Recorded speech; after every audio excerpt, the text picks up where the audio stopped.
Good day, reasonable people of YouTube. I'm Daniel Pace. This is the show 3 C's of Me. Thanks for tuning in. I am on my way right now to a launch event in Portland, Oregon to test out the new Nikon Z7 camera. Hopefully, I make it there before the storm comes in. Let's go.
And here we are in the beautiful city of Portland.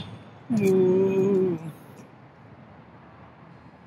I mean, no, it's not that much to look at, but it's what we have to work with, okay? All right, now we're gonna go find this camera shop. This is where the event is going to be. A little tiny parking lot in the middle of downtown Portland. Stories start here. You know, it'd be really nice in-body image stabilization. So miraculously, despite traffic, I am actually early, so that's a plus. I wonder if there's a bar around here somewhere. Okay, Google, where's the nearest bar?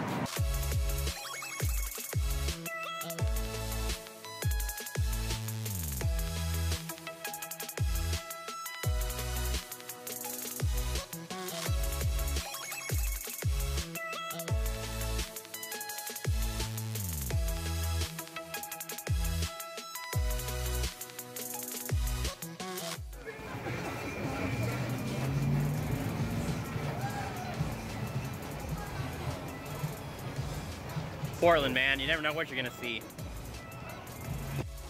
You forget a bike? Don't worry, Nike's got you.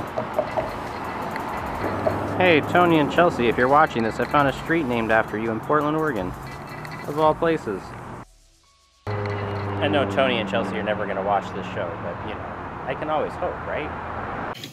I was thinking about it on the way up here, like, have you ever stopped to wonder about photography? This isn't really a photography channel, it's more of a philosophy channel, but I'm trying to incorporate a lot of different elements into it and trying to relate different ideas to philosophy. Think about the idea of photography, though. Everything we see is a reflection of light. We're trying to capture stray photons on a sensor and then share that with people all over the world. That every single picture we've captured is in of itself a unique, unrepeatable moment in time that we've frozen.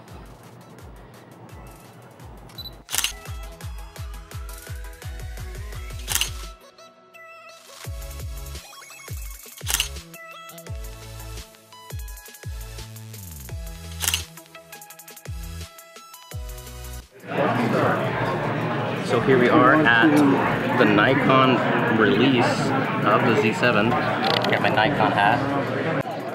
This is a pretty impressive turnout if you ask me. Considering that all the internet trolls were like, nobody's gonna buy this camera. Well, it seems like a lot of people are interested to me.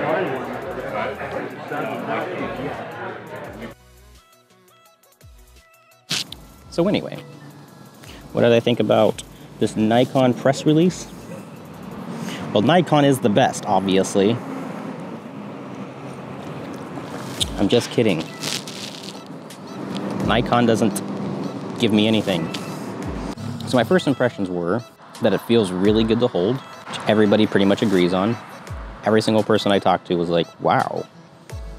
They didn't want to put it down. The second thing is the electronic viewfinder, the EVF, is really on point. It is as good as everybody is saying it is. From my perspective, the Nikon viewfinder is way better than the Sony A7 III. My next impression was that the buttons were familiar. I knew where everything was. The dials were nice. Everything is solid, well built. But the time that I did have to use it, I was testing the autofocus for the pinpoint and then the wide and continuous and single, shutter speed, all these types of things. I want to tell you, like, compared to what I have, this camera is amazing, like I've already said. I did run into this problem. I don't know if it was a setting or issue, but one thing that did kind of annoy me was that when I was in single shot mode, I would take a picture and then it would black out for a couple seconds, like while I was writing or something, and then I couldn't see anything through the viewfinder, and I didn't have the chance to like shoot again for not more than like a second or so, but it was enough. You know, on one of the cameras in some sort of setting, there was a bit of a lag on the single shoot with the EVF and everything. With the continuous though, it just went and just do-do-do-do-do-do-do-do. I let go, typed it again, do-do-do-do-do-do-do. So many pictures, like way more than you need. And the sharpness at the low light, and you can see in the clips that it wasn't brightly lit at all in that little dinky warehouse room that I was in. I was really impressed at the clarity and the sharpness and the autofocus speed in that low light situation. So I can only imagine how good this does in proper lighting. So the lens, 24-70 lens, felt substantial. It doesn't feel like a kit lens. It's not like a 18-55 that you get on your D3300. I know, I owned one. This lens is super sharp, super smooth, all right? The 35 1.8, pretty amazing as well. Apparently the 35 1.8 has dual motors for the autofocusing, so it's actually a little bit faster than the other two lenses. Something I haven't heard anyone talk about. Switching from video to stills is just seamless, works perfectly. In the electronic viewfinder, you see your exposure for what it is. The difference in the focusing modes, I was able to use the joystick to control the pinpoint focusing. It is a little hard to get used to because there are so many focus points. I would recommend using the single point focus for portraits because you can get a focus point on somebody's eye and keep it there. The tracking works really well. It was super fast. It's all over the place. And the focusing to different faces and different objects was remarkable in comparison. Remember, this is relative to my experience and my cameras that I already have. Was pretty remarkable. It's smooth. It doesn't hunt.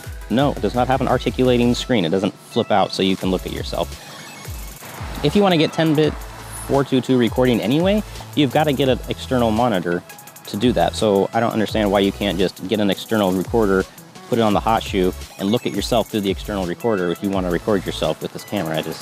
The touch screen. Okay, so I can touch the screen to focus, I can touch the screen to change settings, I can touch the screen to focus, I can touch the screen to scrub through photos. You just put your finger at the bottom of the screen and scrub through the photos really, really fast. You can swipe through the photos, you can zoom in, you double tap, it zooms in like 1:1, I think. You can zoom in like you can on your smartphone. Touchscreen, it just feels like a smartphone. It's really intuitive, it works really well. There's no onboard flash. You have to always use an external flash for this. Battery, the battery is the same as like their pro cameras, but if you don't have a pro camera, that means you need to buy a new battery. It means you need to buy the QXD card. So if you are moving into the mirrorless camera market, you're gonna have to buy a couple more things to actually get up and running with this camera. If you're a pro user already, you have a D850, it's gonna use that same type of battery. Also, you can USB charge these cameras, which is super cool. All right, so the three things that nobody's talking about. One thing is the customizable focus ring. Okay, Canon made a big deal about this. Why isn't anybody talking about this for Nikon? You can customize the focus ring on the lens, at least the 24 to, no, all of them. The new S9 lenses, you can customize the focus ring to control your focus, your aperture, and your exposure. Not all at the same time, it's like all one or the other. But depending on how you shoot and what you need, sometimes you want to be able to fine tune the aperture to get it just right. Programmable focus ring is a really neat thing. Okay, the next thing is focusing speed and sensitivity. Okay, I haven't heard anybody talk about this. I've heard all this crap about how the focus sucks, and I've seen a couple of people, the Northrups and Jared, they'll take pictures of somebody walking towards them and they're like, oh, it misses shots and stuff like that. But nobody has said you can change the speed of the focus and change the sensitivity of the focus.